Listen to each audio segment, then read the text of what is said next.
गुरु के कंगन वाला हरदार कंगन पहनले बानी।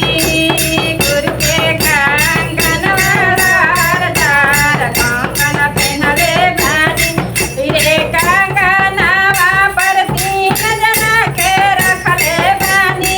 ओही रे कंगनवा पर 3 जना के रखले बानी।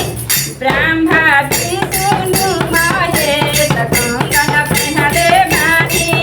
ब्रह्मा विष्णु महेश कंगन पहनले बानी। गुरु के कंगन वाला हरदार कंगन पहनले बानी।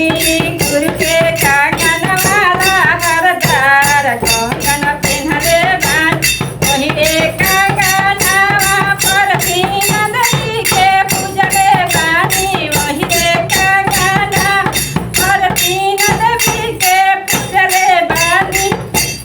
काली महारानी दुर्गा माई के भी पूजले बानी।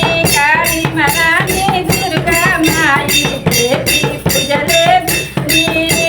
गुरु के कंगन वाला हरदार कंगन पहनले बानी। गुरु कंगन वाला हरदार कंगन पहनले बानी। जय हो शंकर भगवान की।